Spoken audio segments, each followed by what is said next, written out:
General Makhwanazi has indicated that he has sources within the IDAC. Do you have any view on this issue? Honourable Member, it was quite alarming to have him say he had sources. In fact, my management and I sat down to engage on what did he mean by he had sources. And I think what was most perplexing is why would a provincial commissioner, a used to be acting national commissioner of police, need sources, not just in IDAC, in any other law enforcement agency? Why did he need sources? The fight against corruption is not for sissies. And so you cannot be weak in this fight. What I won't be, and I can't afford to be, is arrogant and careless, which I have sought not to be given the death threats. But what I can do is step away from this work.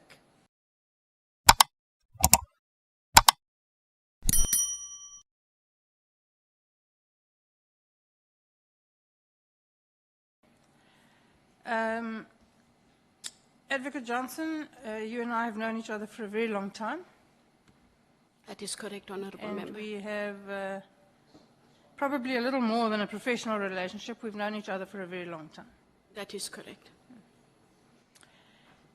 General Makhwanazi has indicated that he has sources within the IDAC. Do you have any view on this issue? Honourable Member, it was quite alarming to have him say he had sources. In fact, my management and I sat down to engage on what did he mean by he had sources. And I think what was most perplexing is why would a provincial commissioner, a used to be acting national commissioner of police, need sources, not just in IDAC, in any other law enforcement agency? Why did he need sources? I have always spoken to General Makhwanazi. If he had any misgivings, he had any concerns, there is no way he didn't know he could call me.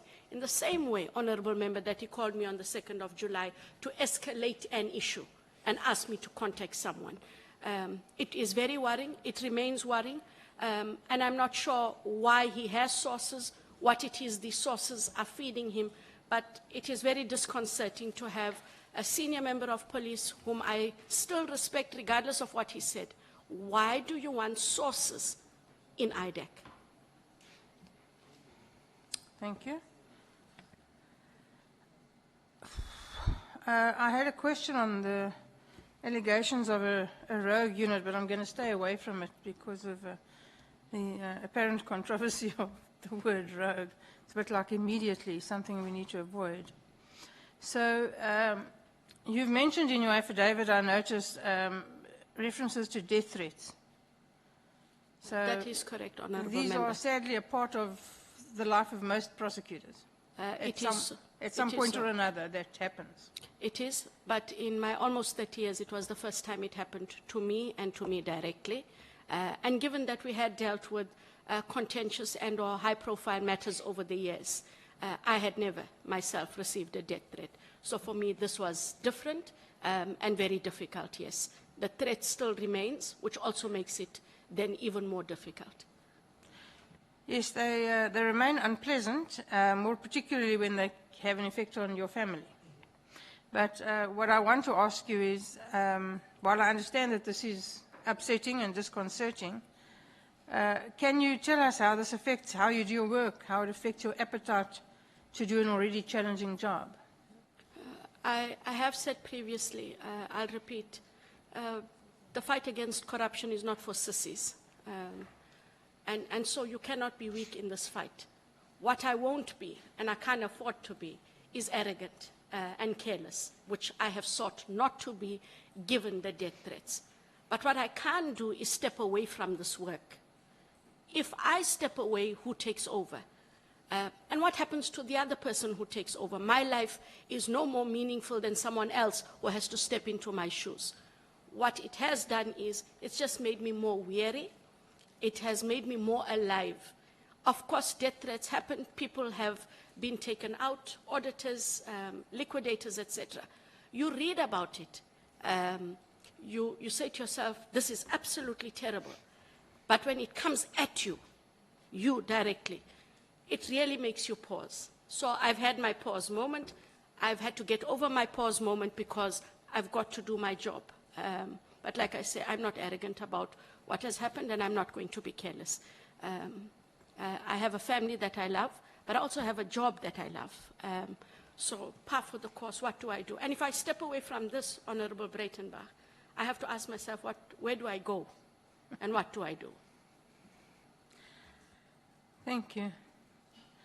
So there have been suggestions that, that IDAC is or could be abusing their processes. This, of course, can only be so if you could cherry-pick your referrals, because that's how the system works, and initiate them mere motu. So Section 27 referrals, in my experience, don't work like that. Could you just briefly explain the process of a Section 27 referral and how, and whether or not you are restricted then to the prosecution of only corruption and organised crime, or can the net be set a little wider to include other charges once it has been referred? Thank you, Honourable Member. So the intake of the matters and how matters come in is restricted by the Section 27 process. But once you have decided that it falls within the mandate and are able to take on the matter, your investigation can be cast as wide as your mandate allows, over and beyond just the allegations that were made, if, as part of your investigation, other evidence is unearthed. So let's just say that in a matter that is strictly in the IDAC mandate, there arises a different offense. We would have to deal with it. We are, after all, law enforcement. So I can't choose to deal with 90% of something and then hand over the 10%. Thank you, Advocate Johnson. The IG report on the crime intelligence property purchases. Have you received a referral in this regard? Have you been placed in possession of the report? And if not, do you know why or where the holdup is? Honourable Breytenbach, I was aware that the Inspector General was looking at the procurement issues. And I was made aware that the Inspector General would be submitting a report. And there was an indication that the Inspector General was to make a recommendation, because IDAC was seized with some of the crime intelligence matters, because by then some of the arrests had been made, that those matters would be referred to IDAC. They were never referred to IDAC. I have not seen the report, and so I do not know if, in fact, that final recommendation was made for a referral. I also don't know the extent of what all he would then have investigated. I'm not sure why it was not referred, if, in fact, a recommendation was made that it be referred to IDAC. Thank you. Then the National Commissioner, Masemola, has admitted that he, in fact, did not heed warnings that emanated from IDAC, that Cat McClallah's 36 million rand health service tender may well be dodgy, and he allowed it to go ahead. After Minister Mkhunu raised issues with the tender, he told him that he got a call from IDAC warning him. Do you have any knowledge of this call? Do you know from whence it came, how it emanated? When the matter was referred to IDAC and it was given to the investigators, I am aware that they did engage the National Commissioner to indicate that we do have this matter, and to, I think they did source his views, and such a discussion did in fact take place. So he was made aware that there was in fact a referral to IDAC, and yet the contract had not yet been cancelled. The contract was cancelled much later than in May. Thank you, Advocate Johnson. Thank you, Chair. Bearing in mind that this is a limit and not a target, I'm done. Thank you. Thank you so much, Honourable Breytenbach. It's your hand up, Honourable Sangon. Who else had his or her hand up?